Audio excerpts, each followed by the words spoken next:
네, 동차 대비 민사소송법 기초 GS고요. 일단 우리 강의 원래 1교시 같은 경우에 그 강의 계획서에 보시다시피 1교시는 60분 동안 50점짜리 시험을 보고요. 그 다음에 2교시가 진도별 정리라든지 아니면 강평, 첨삭까지 해가지고 3교시로 구성이 되어 있습니다. 그리고 그 강의 계획서 진도 그 2페이지에 보면 수업 준비물에는 이제 시험용 법전 각자가 이제 준비하도록 되어 있고, 요새는 뭐 다들 그 전자식으로 되어 있기 때문에 뭐 상관없어요. 근데 일단은 연습이기 때문에 각자 그 시험용 법전을 구입을 하셔가지고 이때부터는 시험을 보는 거니까, 그래서 굉장히 중요한 문제가 됩니다. 그래서 나머지는 시험용 법전을 빼놓고는 나머지는 이제 여러분들이 저기 나눠지는 문제와 그 다음에 답안지, 그리고 거기에다가 이제 그 답안을 기입해가지고 이제 연습을 해보는 겁니다. 그래서 기초 GS 같은 경우에는 원래 100점에 120분인데 50점에 60분으로 이렇게 이제 되어 있고요. 일단 그렇게 앞으로는 진행할 거다 이렇게 생각하시면 되고, 오늘은 첫날이기 때문에 수업 진행 방식이라든지 답안지 쓰는 것에 대한 내용, 그리고 진도별로 나갈 때 어떤 내용들을 우리가 준비해야 될 것이냐라고 하는 부분이 있어서 첫날은 이제 그걸 미리 연습을 해야 되기 때문에, 그래서 1회 수업에서는 이제 1교시에 먼저 수업을 하고 2교시에 이제 60분 시험 보고 이제 3교시에 같이 이제 답안지를 확인해 보고 또 이제 고쳐야 될 것을 이제 확인해 보는, 한 4회 정도는 같이 답안지에 대한 내용을 좀 교정을 하다 보면 어느 정도 이제 틀이 생길 겁니다. 그렇게 생각하시면 될 것 같아요. 진도는 1회부터 쭉 나갑니다. 그래서 대개 이제 우리가 8회 수업을 하는데 1회하고 2회가 이제 주로 이제 소송 요건에 관한 문제를 우리가 할 겁니다.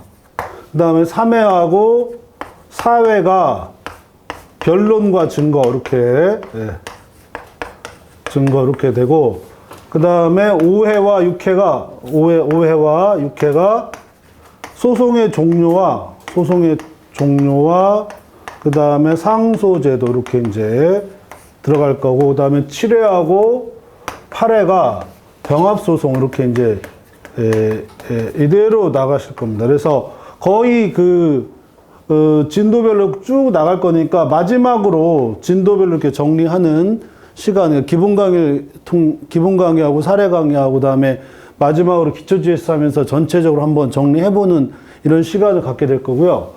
1회 수업에서는 주로 이제 법원하고 당사자 초반에 관한 문제가 그 문제가 나올 거고, 2회는 주로 이제 소송물, 당사자 적격, 그 다음에 소송 능력, 그 다음에 소송물 이렇게 얘기하는데, 우리 법제가 소송물은 구체적으로 안 돼 있고 248조하고 249조에서 소송물에 관한 청구 취지, 청구 원인에 관한 필수적 기재사항 문제가 되어 있기 때문에 이렇게 해서 다 문제를 이렇게 구성할 겁니다. 그래서 마지막으로 이게 지금 화요일하고 목요일 수업 이렇게 하고 있는데, 요 틈새 다음 나갈 거를 정리를 해보는 이런 시간을 갖도록 하세요. 그래서 기본 강의하고 사례 강의 하고 나서 지금 기초 GS 들어가면서 마지막으로 어떤 문제가 어떻게 나올지, 그랬을 때 그 이론이 사례에 어떻게 적용되는지, 그리고 어떻게 내가 답안지를 써야 되는지를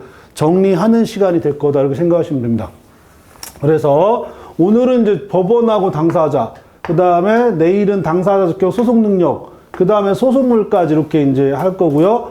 그 전 시간에, 그러니까 오늘은 법원과 당사자를 원래 0회째 해야 되는데 0회째가 안 되잖아요. 그래서 지금 그래서 1회 하는 겁니다. 그래서 정리를 진도를 한번 할 거고, 그리고 이따가 제가 1회 끝나고 나면 내일은 뭐가 나올 거다 해서 강평 문제에 대한 해설과 그 다음에 내일 준비를 할 거고, 그리고 끝나고 나면 여러분 답안지를 같이 확인하는 시간을 이렇게 갖도록 할 겁니다. 그리고 내일은 이제 또 채점한 걸 가지고 여러분들이 어떤 부분을 고쳐야 될지 이런 부분을 또 이제 확인할 거고, 그러면 이제 보통 한 4회 정도, 보통 평균적으로 4회, 5회 정도 되면 여러분들이 대개 어떤 문제를 어떻게 고쳐야 되겠다라고 하는 게 어느 정도 방향이 잡힐 거니까 그렇게 생각하시면 되고요. 그래서 일단 오늘은 이 법원하고 당사자가 1회 문제니까 이 부분에 대해서 한번 정리를 해볼 겁니다. 그 전에 이제 나눠드린 프린트나 이제 영상 강의 올라가 있는 그 자료가 있는데 거기에 보면 그 기초 GS 강의 계획서하고 그 다음에 시험용 답안지가 있어요. 그죠? 그래서 시험용 답안지에서 일반적인 답안지가 이렇게 되어 있으니까 그 부분은 이제 우리 한번 진도를 나가면서 구체적으로 어떻게 답안지를 구성할지에 대해서 한번 해볼 거예요. 그래서 진도 나가면서 요거에 대해서 한번 얘기를 해봅시다. 그래서 법원 들어가기 전에 민사소송법이 뭐다 해서 민사소송의 개념 내지 그 다음에 민사소송의 이상 해가지고 보통 신의칙이 여기 한번 나옵니다.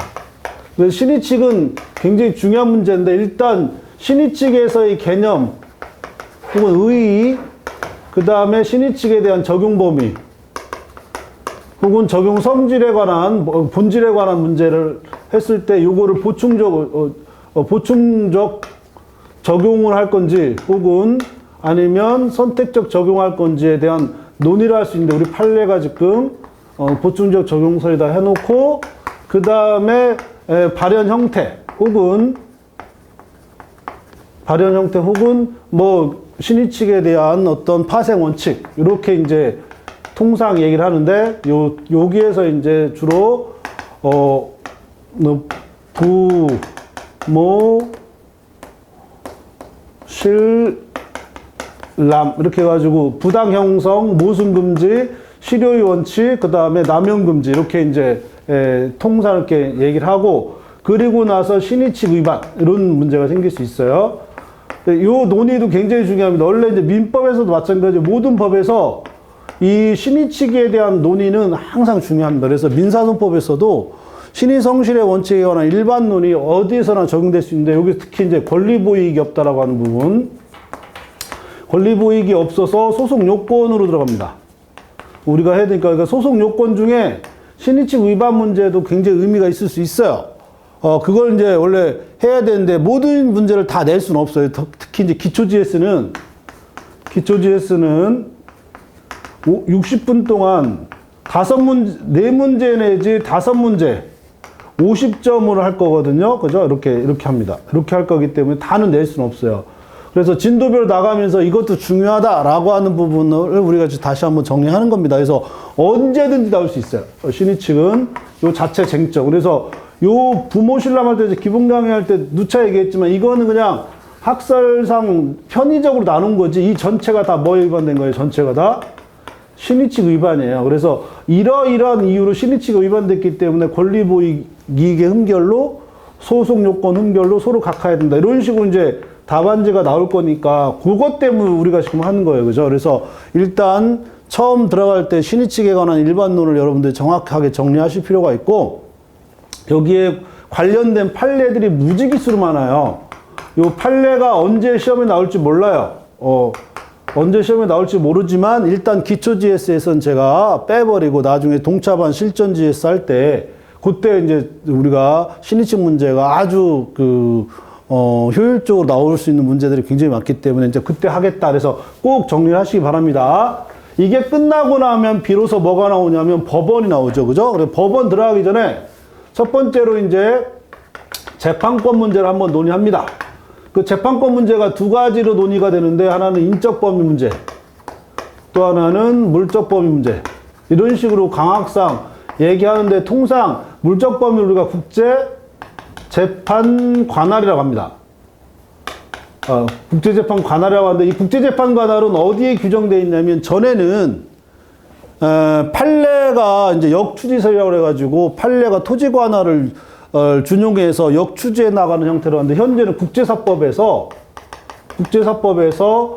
세부적으로 심지어 국제사법의 토지 관할뿐만 아니라 거동 관할이라고 하는 하위 관할까지 국제사법에서 규정하고 있기 때문에 따라서 이 국제재판 관할이 원래 상당히 중요한 부분인 건 맞는데 수험적으로는 좀 위험도가 줄어들었어요. 왜냐하면 이걸 내려면 시험용 법전에 국제사법이 없기 때문에 따라서 이 문제를 낼 때는 국제사법을 반드시 제시를 해줘야 돼요. 그래서 현실적으로 국제사법이 나오긴 힘들어요. 그래서 여러분들이 어떤 학원에 들어가서 국제재판관할 문제가 나오는 건 다 구라예요. 그거는 옛날 판례인 거지 지금은 그게 나올 수 없습니다. 왜냐하면 국제사법이 세부적으로 다 규정을 해줬기 때문에 기존의 학설과 판례가 다 국제사법으로 들어갔단 말이에요. 그죠? 그래서 여러분들이 어떤 책을 교과서적으로 갖고 있을지 몰라도 옛날 논의를 하지 말고 국제사법 논의를 좀 더, 만약에 나온다 그러면. 그러니까 이것도 시험에 낼 여지는 없어요. 상당히 중요했지만. 그래서 이 부분은 그냥 그 정도에서 정리하시면 됩니다. 심지어 국제사법 보면 옛날에 국제적 중복 중복 소송이라고 하는 것도 국제사법에 규정이 되어 있어요. 그 학설과 판례로 존재하던 모든 것들이 다 실정법에 이렇게 규정되어 있으면 그 실정법을 가지고 문제를 내야 되기 때문에 현실적으로 나오기 힘들다. 그래서 제가 어떤 다른 학원들에서 이 문제 낼 때는 이걸 몰라서 그러는 것 같다 이렇게 해버립니다. 원래 이게 2024년도 이전에는 판례들이 굉장히 중요했는데 그 이후에는 판례들이 거의 이제 없어요. 나오지 않습니다. 네, 그거 정도 여러분들이 알아두고 그러면 결국 재판권 문제에서 나온다 그러면 인적재판 범위만 문제가 나올 수밖에 없어요. 그래서 인적재판 문제는 재판권이 면제 여부가 문제가 돼요. 그죠? 그래서 면제 여부가 문제가 되고 전원합의체 판결을 통해서 전에는 절대적 면제주의였는데 지금은 뭘로 바뀌었어요? 상대적 면제주의라고 하는 걸로 바뀌었다. 그래서 현재 우리 판례가 상대적 면제주의인데 이건 결국 케바케예요. 케이스 바이 케이스인데 요 케바케인데 여튼 요 그 케이스 바이 케이스에 관한 문제가 일단 요 이론만 쓰면 기본적인 점수가 주어지니까 그거에 대한 결론이 틀렸다 해서 너무 겁먹을 필요는 없어요. 물론 판례에 대해서 찬동하기 힘든 것들이 많지만 여튼 요 정도 상대적 면제주의에 따라서 재판권 면제 여부를 판단하고 있다. 왜? 사경제 주체로서의 의미가 면제를 원래 인정했던 게 뭐예요? 외국 공공기관, 대통령, 외교관 등의 어떤 외교권적인 혹은 주권적인 문제가 중요했기 때문에 면제를 해줬는데 사경제 주체로서의 어떠한 행위는 이른바 사법행위는 면제의 대상이 될 수가 없는 거죠. 원래 그 인적 범위에 대한 재판권 면제 취지와 벗어나기 때문에 그래서 현재 판례는 여기에 있다라는 정도를 여러분들이 명확하게 정리하실 필요가 있습니다. 그리고 나서 나머지 어디로 들어가냐면 이제 관할 문제로 들어가죠. 그죠? 토지 관할하고 그 다음에 사물 관할 문제가 있어요. 근데 작년에 사물 관할 문제가 시험에 나왔단 말이에요. 그래서 올해는 사물 관할 문제를 일단 제껴두고 들어가시는 게 맞습니다. 원래 사물 관할도 원래 굉장히 중요한 건 맞아요. 왜냐하면 단독 사건이냐 합의부 사건이라고 하는 문제가 되기 때문에 그리고 그것이 항소심에서 신급관할 문제로 연결돼서 원래 전통적으로 중요한데 결국 토지관할 문제가 논의가 되는데 보통 이 관할 들어가면 대개 이제 우리가 논의할 때 기본적으로 토지관할 들어가면 법정관할 문제죠. 법정관할. 그래 법정의 관할 논의하고 그 다음에 법정관할이 없으면 거동관할 이런 식으로 들어갑니다. 그리고 법정관할에 다시 사토. 그래서 사물관할, 토지관할, 직분관할 이거 다 시험에 안 나와요. 그럼 결국 뭐만 나오냐면 토지관할만 시험에 나오겠죠. 그죠? 이거 토지관할 들어가면 다시 또 보통재판정. 그래서 2조에서 6조 그다음에 특별재판정. 그리고 특별재판정이 없으면 관련재판정. 토지관할 보는 순서죠. 그죠? 그리고 보통재판정, 특별재판정, 관련재판정을 보고, 그리고 이것들이 경합해가지고 관할을 설정하는 겁니다. 관할 위반 여부를 살펴보는 거예요. 관할 위반 여부를 살펴보는 겁니다. 요게 아니더라도 뭐가 가능하냐면 거동관할이 가능해요. 거동관할. 그래서 거동관할은 다시 또 합의관할하고, 그 다음에 변론관할이 가능할 수 있겠죠. 그죠? 일단, 작년에 요 사물관할, 지금 사물관할하고 그 다음에 합의관할 문제가 시험에 나왔습니다. 그러니까 원래 이것도 굉장히 중요해요. 그죠? 합의관할 문제도 굉장히 중요한데 아마 올해는 나오기가 힘들 것이다. 작년에 나왔는데 또 나온다라고 하는 거는 시험에 불편 부당성의 문제가 생겨요. 왜냐하면 작년에 아무리 삐꾸라 하더라도 한번 본 거는 또 보게 되면 잘 봐요. 그러니까 동차반 여러분들하고 어떤 문제가 생기냐면 형평성의 문제가 생겨서 그래서 직전 연도 문제를 원래 출제를 안 합니다. 같은 거라 하더라도 다른 걸 내지 절대 같은 문제가 나올 수가 없어요. 그래서 작년 사물 관할 문제하고 합의 관할 문제를 빼놓고 그러면 이제부터 여러분들이 공부하는 시간을 갖도록 해야 되고, 그러면 변론 관할 문제가 생길 수 있겠죠. 그죠? 이렇게 논의를 할 겁니다. 이런 논의가 하는데 이 모든 논의는 무엇을 전제로 하냐면 임의 관할을 전제로 해요. 임의 관할. 왜냐하면 관할 위반을 논의하는 거는 결국 요 이송을 논의해야 되기 때문에 그래요. 그러니까 거꾸로 우리가 배울 때는 법정 관할, 고동 관할, 그 다음에 이송 이렇게 하는데 반대로 하셔야 됩니다. 볼 때는 이송 문제를 보고 이송을 해야 될지 안 될지를 보는 겁니다. 그러니까 여기에서 이송이 어떻게 들어가냐면 34조 1항의 이송과 나머지 이송으로 나눠요. 그 34조 1항의 이송은 관할 위반의 이송이에요. 그러면 관할이라고 하는 건 법원의 직권조사사항이기 때문에 당사자의 주장과 상관없이 법원이 직권으로 판단을 해야 돼요. 그런데 그 중에 무슨 관할이 있어요? 변론 관할이라든지 합의 관할이라고 하는 거동 관할이 있는 거예요. 그러니까 이거는 무엇을 전제로 하냐면 임의 관할이기 때문에 관할 위반 보기 전에 뭐부터 봐야 돼요? 거동 관할이 성립했는지를 볼 수밖에 없단 말이에요. 그런데 여기에서 굉장히 중요한 문제가 생기는데 이 임의 관할인 경우에는 거동 관할을 봐야 되지만 전속 관할인 경우에는 그걸 볼 필요가 없는 거예요. 그러니까 먼저 뭘 보냐면 관할 문제가 나오면 우선 전속 관할이란을 보고, 그리고 나서 전속 관할이 아닌 경우에 그러면 뭐예요? 임의 관할이고, 임의 관할이라고 한다면 그럼 뭐가 성립하는지 봐야 되냐면 거동 관할이 성립하는지를 봐야 돼요. 거동 관할이 성립하지 않았을 때 비로소 어디로 가요? 우리가 말한 토지 관할로 가는 거, 토지 관할. 거꾸로 가는 거, 거꾸로. 이렇게. 항상 관할 문제가 나올 때는 이 순서대로 봐야 되니까 이거 잊어버리시면 여러분들 절단 납니다. 그래갖고 시간도 엄청 많이 걸려요. 그러니까 논의를 하는 겁니다. 요거에 관한 문제가 이런 문제가 있을 수 있어요. 지금 요거 한번 나눠드린 거 한번 볼게요. 이걸 통해서 어떻게 문제를 풀어야 될지, 그리고 어떻게 답안을 구성해야 될지를 한번 고민해보자.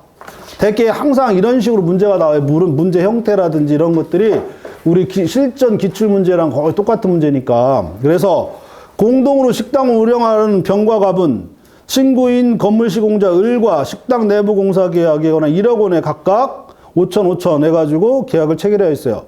우리 내부 공사를 완료하고 식당을 인도하였다.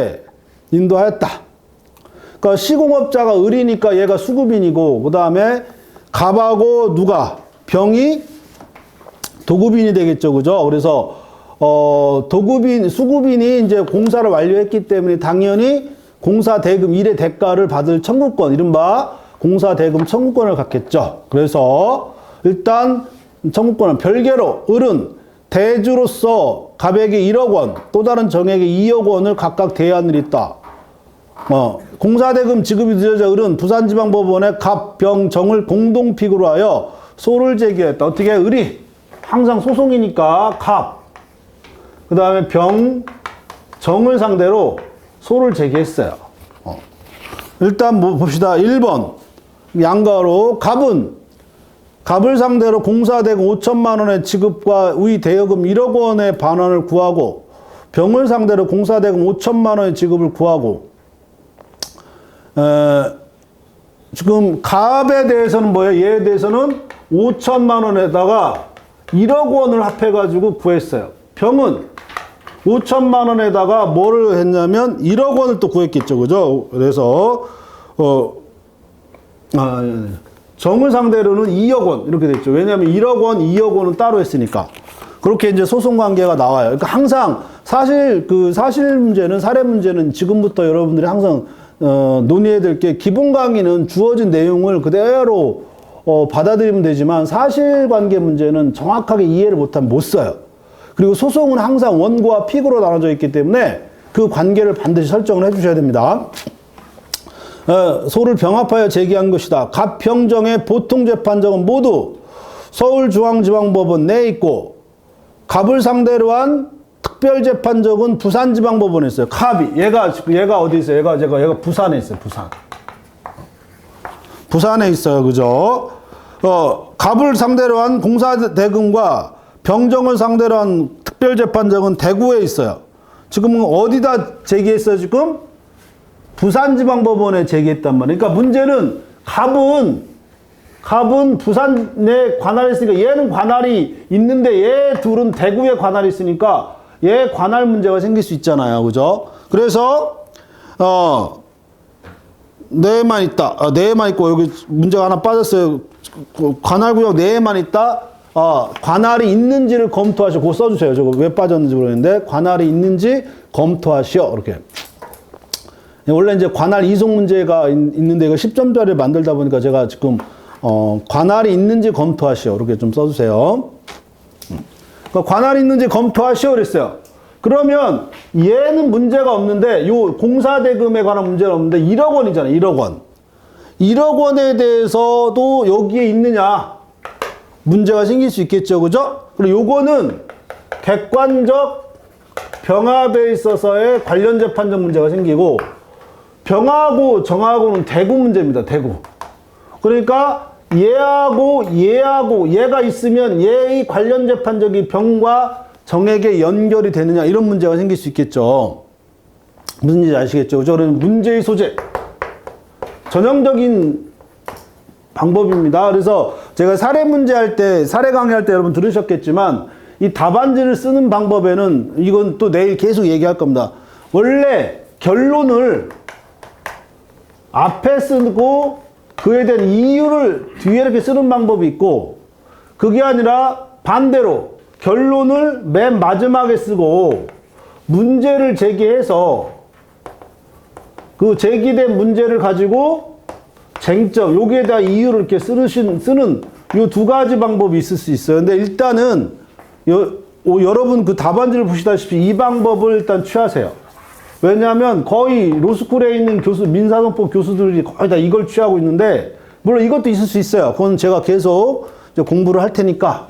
그러면 이거 보세요. 이거 보시면 문제의 소재에서 갑이 관할이 있어요.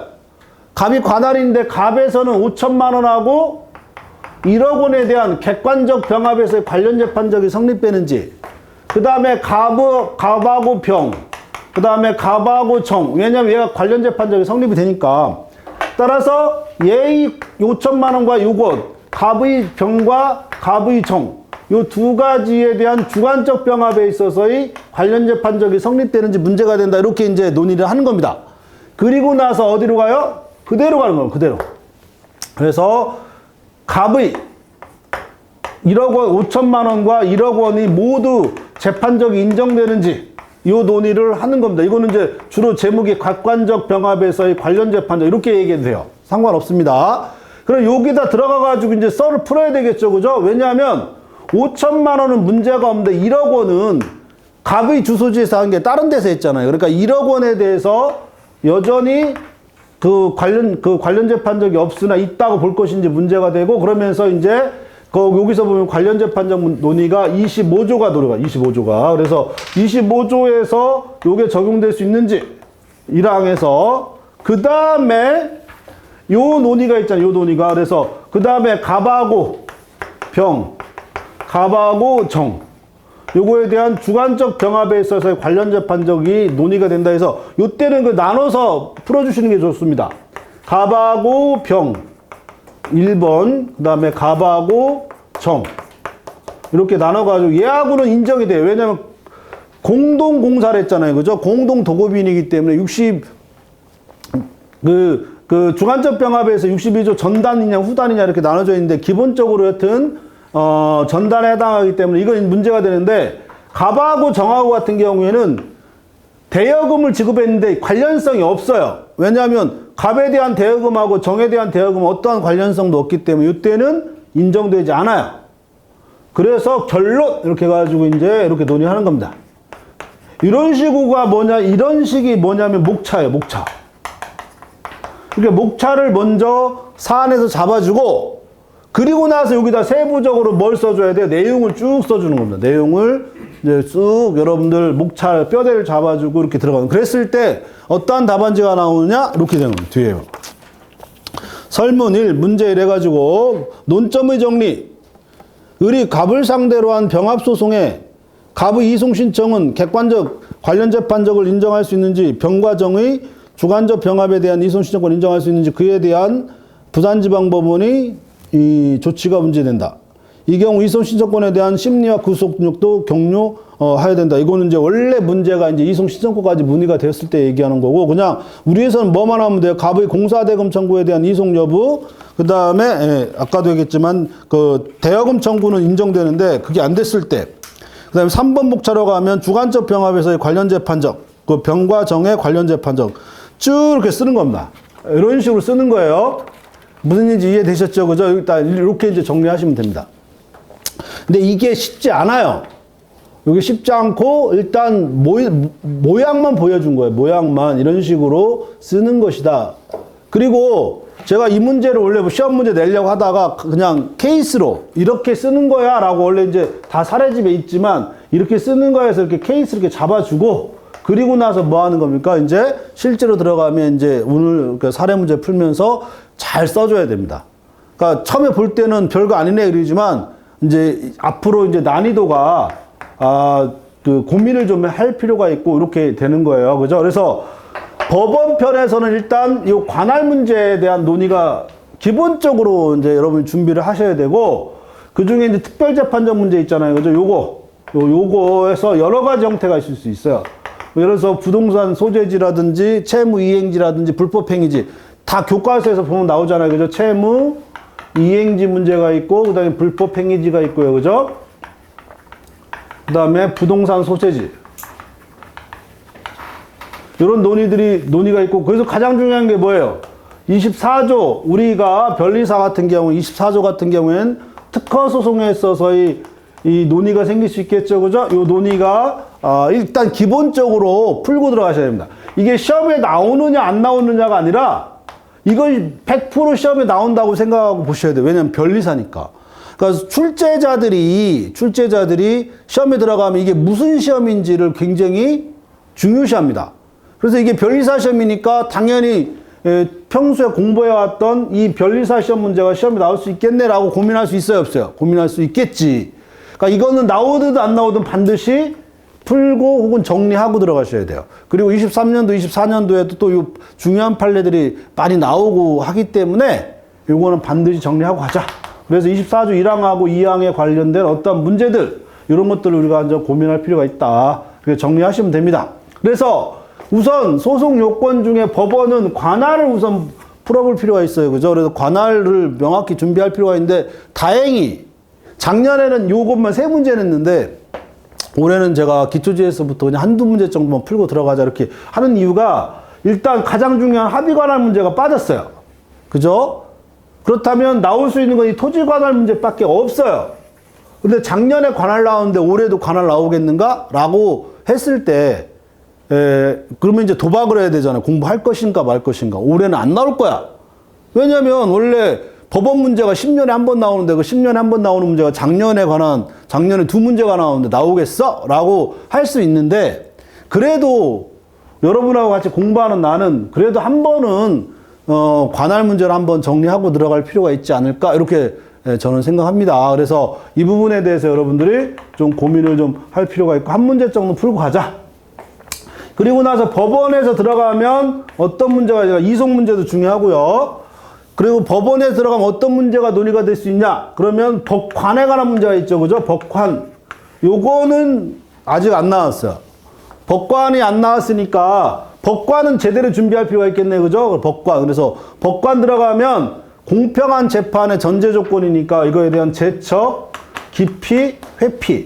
그래서 제척, 기피에 관한 논의가 있을 수 있겠죠. 43조부터 그래서 제척 사유가 뭐냐?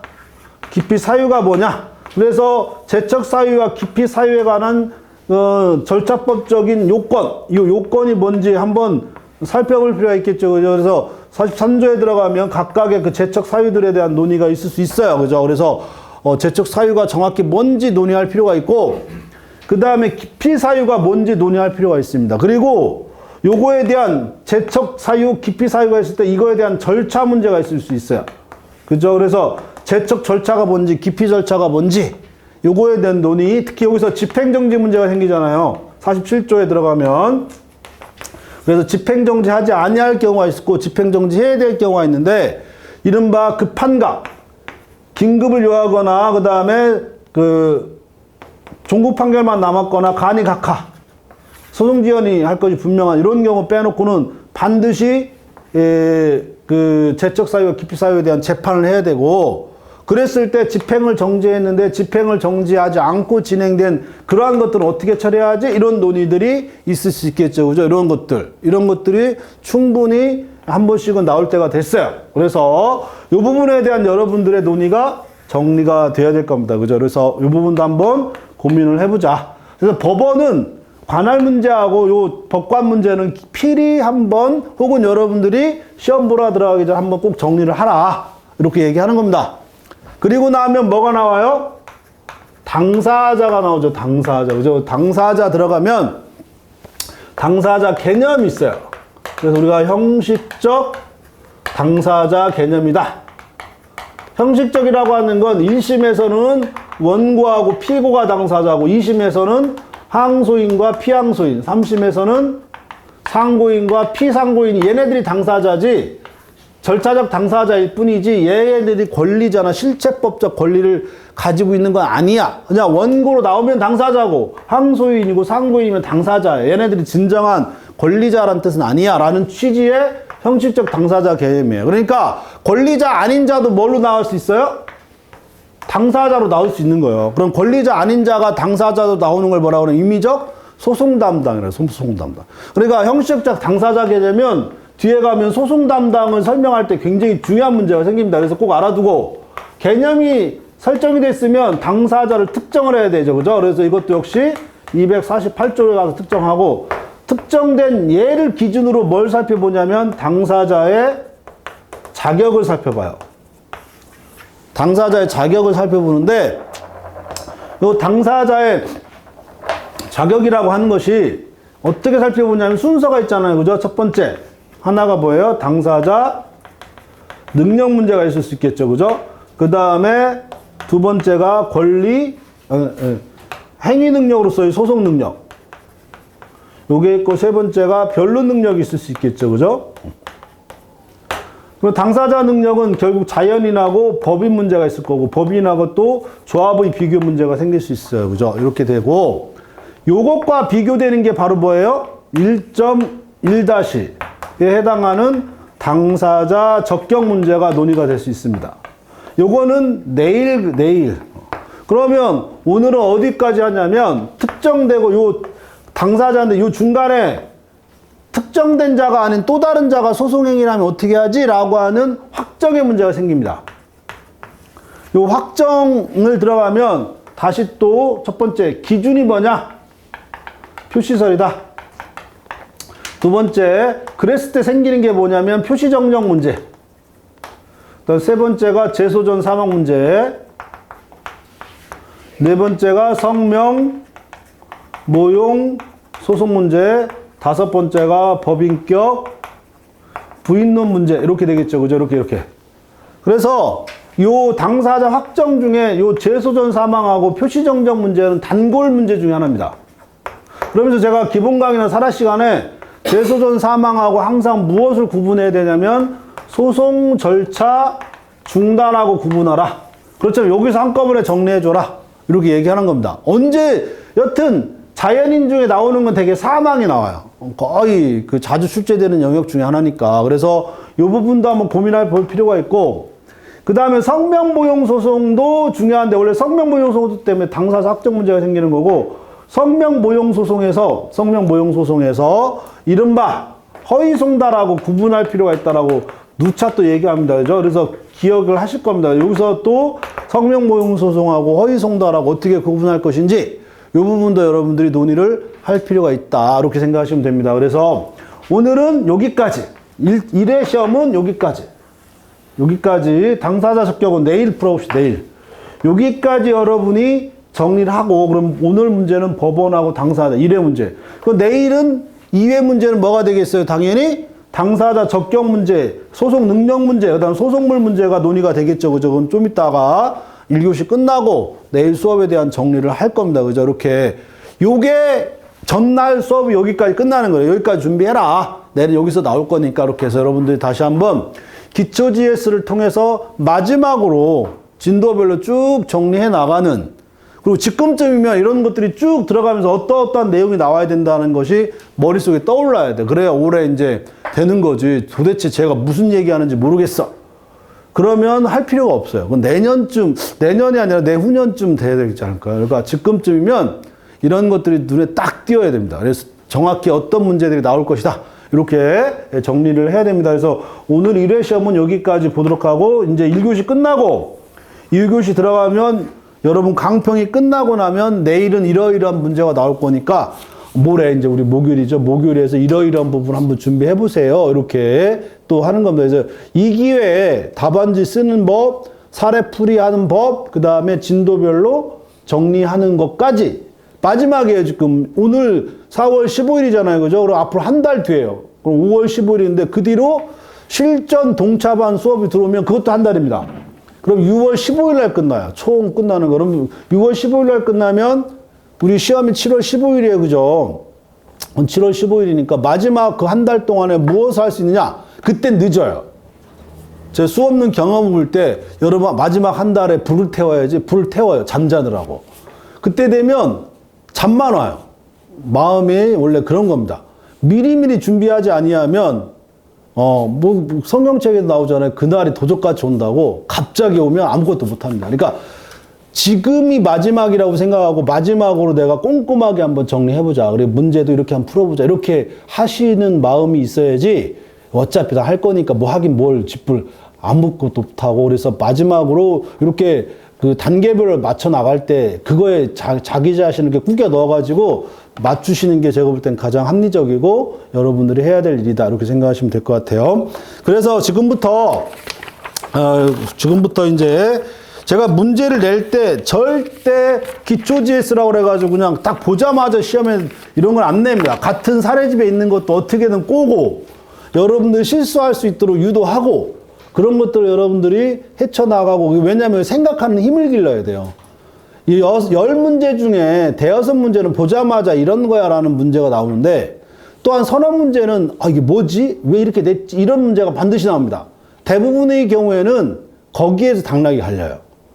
그러니까 보자마자 알 수 있는 문제 때문에 우리가 이런 수업을 하는 게 아니잖아요. 그죠? 그러니까 이 문제에 대해서 어떤 고민을 해야 되지? 라고 하는 걸 120분 동안 혹은 60분 동안 생각하면서 쓸 수 있어야 됩니다. 그죠? 그래서 그렇게 문제를 구성하고 딴에는 여러분들이 좀 더 고민하고 생각할 수 있도록 하기 위해서 지금 답안지를 문제를 내고 거기에 기출문제까지 고민하면서 내는 거니까 좀 심사숙고해서 제가 고민했다고 해서 여러분 보고 고민하는 게 아니라 저보다 여러분은 더 많이 고민해야 되잖아요. 그죠? 내일 모레 시험인데. 그래서 그것까지 고민을 해가지고 여러분들이 심사숙고해서 문제를 한번 풀어보시고, 그리고 나서 이제 10분간 쉬었다가 저하고 다시 문제를 이렇게 풀어봅시다. 그리고 다음 시간에 이것까지 낼 거예요. 이렇게 이제, 왜냐하면 이미 전 4회까지 이미 문제를 다 준비해놨어요. 이제 5회부터는 또 이제 그때 가서 또 해야 되니까. 그러면 제가 어떠한, 왜냐하면 거듭 얘기하자면 기출문제랑 여러분들 꼭 정리해야 될 사항들이 있어야 돼. 그거를 이제 사례를 통해서 다시 한번 정리하는 시간이니까. 그래서 여러분들이 그런 부분들을 좀 고민을 해보시라라고 얘기하는 겁니다. 그래서 금방 갑니다. 60분 5문제 풀다 보면 아마 다 못 풀 거예요. 제가 못 풀게 냅니다. 뭐든지. 왜냐하면 그만큼 여러분들이 훈련할 때는 더 심도 있게 훈련을 해주셔야 돼요. 그래야 실전에 들어가면 좀 편합니다. 항상 그래 왔으니까 그렇게 생각하시면 될 것 같아요.